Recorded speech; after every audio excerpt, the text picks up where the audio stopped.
3 ចាប់ដើម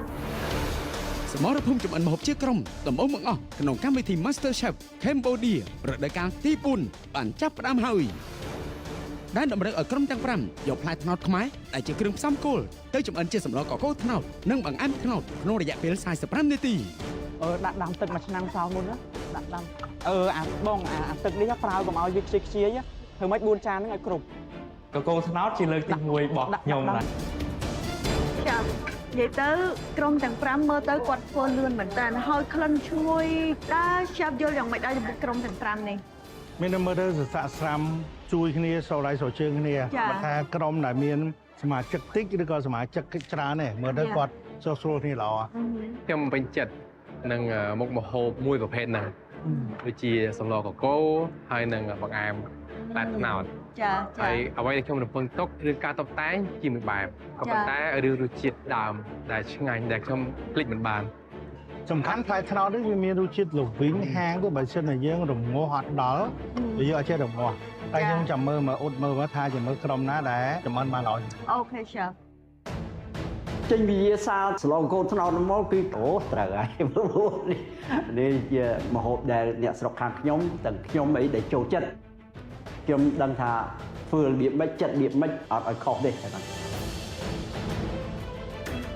សម្រាប់ការធ្វើការងារមនុស្សច្រើនតែអត់ដែរនេះជាលើកទី1របស់ខ្ញុំវិញវាសុបាយផងភ័យផងលាយឡំគ្នាវិញហ្នឹងឯងខ្ញុំពេញចិត្តពួកគាត់ដោយសារគាត់អានេះខ្ចីហ្នឹងអូនមានពុំសាច់អីទៅអ្នកសាច់បងអីអូខេតែបងអេស្លកកោមួយណាហ្មងប៉ុណ្ណាបែមអ្នកទាំងអស់គ្នាចូលយ៉ាឆាប់តែពេលអស់10នាទីហើយចាឆាប់សម្រាប់ខ្ញុំខាងញ៉ាំផ្អែមទី2ខាងស្លហើយទី3ខាងបន្លែចឹងគឺខ្ញុំទៅជ្រូកសិនមកពួកជាក្រុមនេះលើកទី1ហើយចាការចាត់ចែងលើកូនក្រុមនេះរៀងញ៉ៃញ៉ៃតិចប៉ុន្តែពួកយើងពិតជាស៊ូទាំងអស់គ្នាអញ្ចឹងខ្ញុំគិតថាអាចធ្វើបានប៉ាអត់ញ៉ៃញ៉ៃទេប៉ាស្រួលជាងគេឥឡូវនឹងឲ្យលោកប៉ាគាត់ចិត្តថ្នោតព្រោះគាត់ជំនាញគាត់ថាគាត់ចេះធ្វើចិត្តថ្នោតអញ្ចឹងខ្ញុំឲ្យគាត់ចិត្តថ្នោតធ្វើសឡងកោប៉ាអត់ប៉ា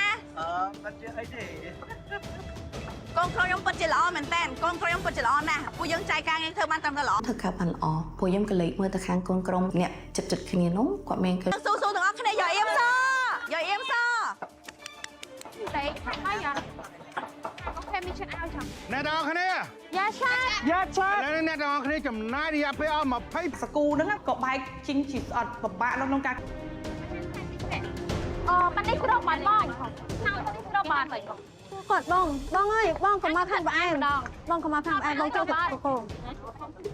បងចូលកកូវិញតែឆ្នាំខ្ញុំចោលឲ្យកូនក្រុមខ្ញុំដាំកតណាត់ជាមួយទឹកធម្មតាឲ្យដាក់សាគូវិញ